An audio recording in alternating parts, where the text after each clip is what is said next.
Hey guys, tonight we are going to drift back more than 3,000 years to the sun-baked banks of the Nile and step into the quiet, competitive world of ancient Egypt's most powerful professionals, the temple scribes. The morning sun is just beginning to warm the dusty path under your small, bare feet. You can smell the rich, dark mud of the riverbank, hear the distant bleating of goats, and see the colossal stone walls of the Karnak temple complex loom ahead of you, so tall they seem to hold up the sky itself. This is your first day of school, a place where words are more valuable than gold, and a single mistake can earn you a beating. Honestly, you probably wouldn't survive your first week. The discipline was brutal, and the lessons were a grind designed to break you down before building you back up as a tool of the state. So, before you get comfortable, take a moment to like the video and subscribe, but only if you genuinely enjoy what I do here. It's always nice to know you're all out there. Let me know in the comments where you're listening from and what time it is. It's always fascinating to see. Now, dim the lights, maybe turn on a fan for that soft background hum, and let's ease into tonight's journey together. You are 7 years old, and your father's hand is a firm, warm weight on your shoulder. He is a farmer, his hands calloused, and his back stooped from a life of hard labor under the gaze of the gods and the pharaoh. But he has decided, will have a different life. You will hold a reed pen, not a hoe. You will command respect, not wrestle with irrigation ditches. It is the greatest gift he can give you, this opportunity to escape the endless cycle of planting and harvest. It also, you suspect, feels a little like being sold. Historians still argue whether fathers chose this path purely for their son's advancement or also to bolster their own family's social standing and perhaps secure a more favorable afterlife through a well-connected son. For you, the reason doesn't matter. All that matters is the looming gateway and the knot of fear tightening in your stomach. You pass through the pylon gate, a grand entrance carved with images of gods and kings that you cannot yet read.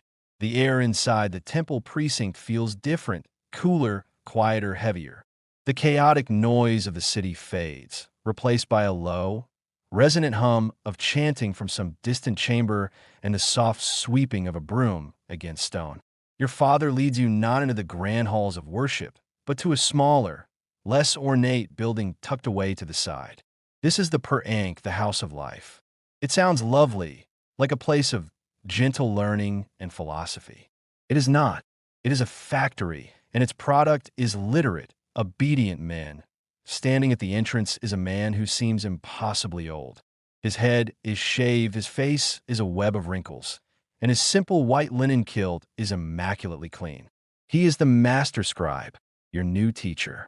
He looks down at you, his eyes not unkind, but utterly devoid of warmth. They are the eyes of a craftsman inspecting a new piece of wood, assessing its grain for flaws. He says nothing to you, speaking only to your father in low, clipped tones. Your father, a man who commands his own small patch of the world with confidence, seems to shrink in the master's presence. There's a brief exchange, a nod, and then your father's hand is gone from your shoulder. He kneels, touches your forehead with his, and whispers a prayer to Thoth, the god of wisdom, to guide your hand. Then he stands, turns, and walks away without looking back. You are now alone, standing before the master with a dozen other boys, all looking just as terrified as you feel. Some are sons of artisans, others are sons of soldiers, and a few, you can tell by their finer linen and small amulets, are from wealthier families. It doesn't matter. Here, you're all the same, raw, ignorant material. The master finally turns his gaze upon the group. His voice, when it comes, is raspy but carries with surprising force. He explains that you are here to learn the sacred gift of writing. It is a gift that will make you one who is praised.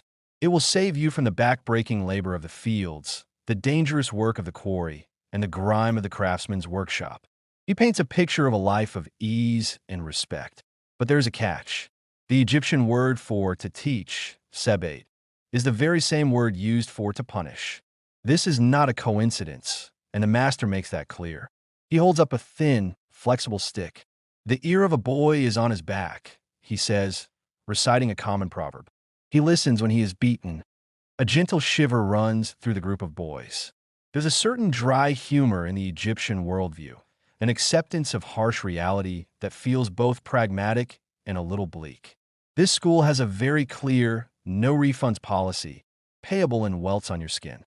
You look at the other boys. One of the wealthier ones is already trying to stand a little straighter to catch the master's eye with a look of eager intelligence. The quiet competition, it seems, has already begun. You just try to look as small and unnoticeable as possible, hoping to simply survive until the sun sets. The master turns and leads you all into a dimly lit room. And your new life, the life of a scribe, begins not with a pen, but with the silent dread of your first lesson.